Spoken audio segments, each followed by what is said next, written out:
अमेरिकी सर्कस ये शब्द कुछ विशेषज्ञों ने इस्तेमाल किए हैं हाल के अमेरिका ईरान संबंधों को समझाने के लिए।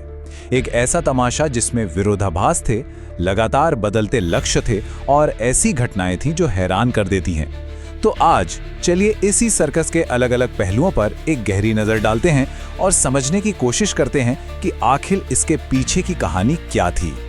सोचिए, 50 या 100 साल में जब छात्र अमेरिका ईरान युद्ध के बारे में बात करेंगे तो शायद इसे जोकरों की लड़ाई कहा जाएगा।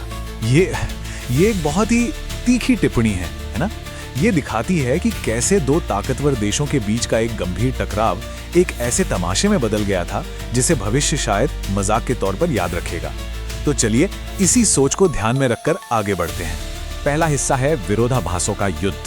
अब सवाल यह है कि ऐसा कैसे हो सकता है कि दो देश एक ही वक्त पर शांति की बात भी करें और जंग की धमकियां भी दें। सुनने में अजीब लगता है ना?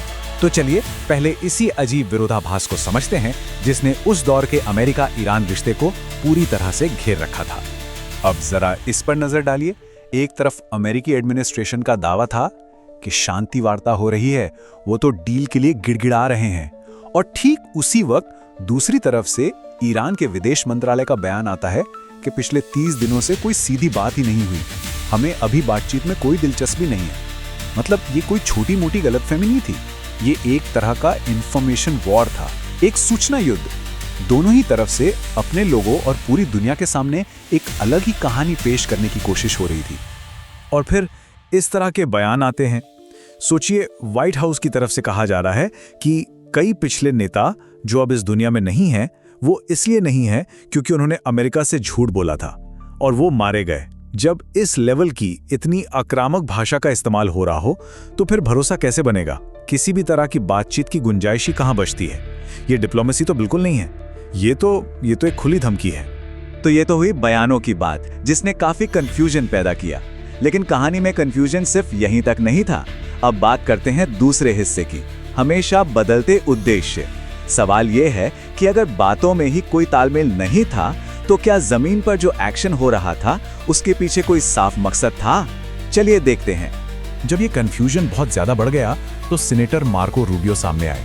उन्होंने एक तरह से सफाई देने की कोशिश की। कहा, मैंने सुना है लोग कह रहे हैं कि हमारे पास कोई साफ मकसद नहीं है, ये रहे वो मकसद, लिख लेना चाहिए इन्हें। एक तरह से वो ये दिखाने की कोशिश कर रहे थे कि देखो, हमारे पास एक पक्का प्लान है।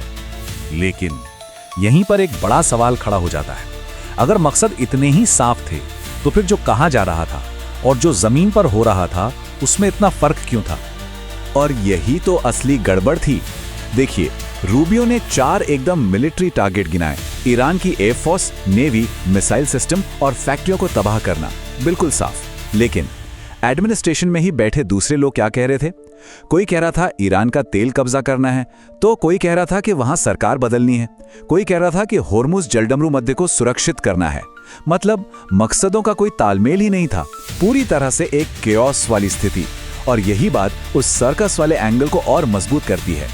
तो ये जो शब्दों और मकसदों का कंफ्यूजन था ना, वो सिर्फ बातों तक नहीं रुका, इसका असर जमीन पर असल लड़ाई में बहुत ही गंभीर और नुकसानदेह रहा। तो अब बयानबाजी से हटकर उस असली हकीकत पर आते हैं जिसका सामना अमेरिकी फौज को करना पड़ा। पहला बड़ा झटका था E-3 सेंट्री का तबाह होना। ये कोई आम जहाज नहीं है, इसे आप समझिए अमेरिका की आसमान में आंख। ये एक उड़ता हुआ कमांड सेंटर है जो पूरे बैटलफील्ड पर नजर रखता है। इसको खोना मतलब शतरंज के खेल में अपनी रानी खो देने जैसा है।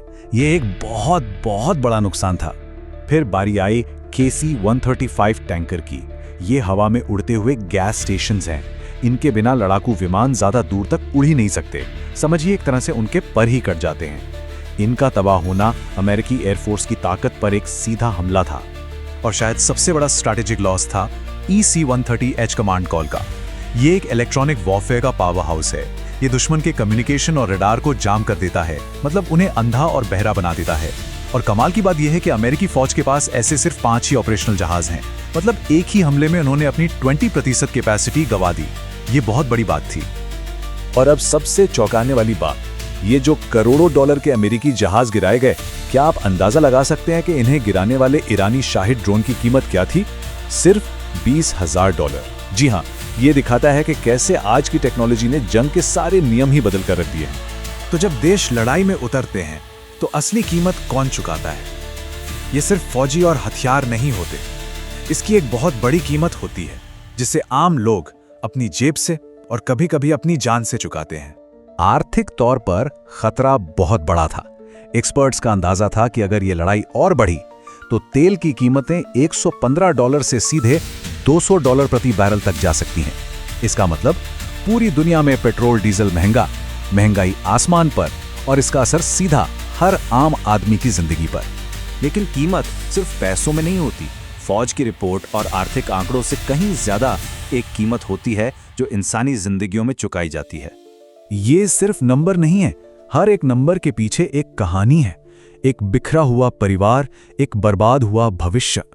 रिपोर्ट्स के मुताबिक 1 लाख से ज्यादा सिविलियन ठिकानों को निशाना बनाया गया, जिनमें स्कूल और यूनिवर्सिटीज भी थीं। अंदाजा है कि लगभग 2000 आम नागरिक मारे गए और उनमें कम से कम 200 बच्चे थे। और इसका असर अमेरिका के अंदर भी देखने को मिला। इस लड़ाई को लेकर नाराजगी इतनी थी कि उस वक्त के राष्ट्रपति ट्रंप की अप्रूवल रेटिंग -17% तक चली गई थी। ये साफ दिखाता है कि अमेरिकी लोग भी इस जंग से तंग आ चुके थे और कोई शांतिपूर्ण हल चाहते थे। तो आखिर में इस पूरे केओस और तबाही के बाद दुनिया के सामने क्या तस्वीर बची? इस सर्कस का फाइनल एक्ट क्या था और इसके जियोपॉलिटिकल नतीजे क्या निकले? 1 महीने की लड़ाई के बाद जो हालत थी वो कुछ ऐसी थी। हॉर्मुज की खाड़ी, जिसे खोलने का एक बड़ा मकसद बताया गया था, वो अब भी बंद थी। दुनिया भर में अमेरिका की साख को जबरदस्त चोट पहुंची थी। दूसरी तरफ ईरान पहले से ज्यादा मजबूत नजर आ रहा था, और इस पूरे खेल का फायदा कौन उठा रहा था? चीन और रूस जैसे ग्लोबल कॉम्पिटिटर्स।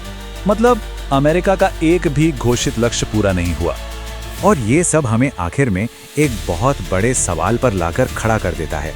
जब जोकर सर्कस छोड़कर चले जाते हैं तो पीछे जो गंदगी फैली होती है उसे साफ करने के लिए कौन बचता है? जब इस तरह की बेतरतीब और बिना सोची समझी नीतियां लागू की जाती हैं तो उनके जो लंबे समय तक चलने वाले नतीजे होते हैं उनसे आखिरकार कौन जूझता है? ये एक ऐसा सवाल है जो इस पूरी कहानी के बाद सोचना बहुत जरूरी है।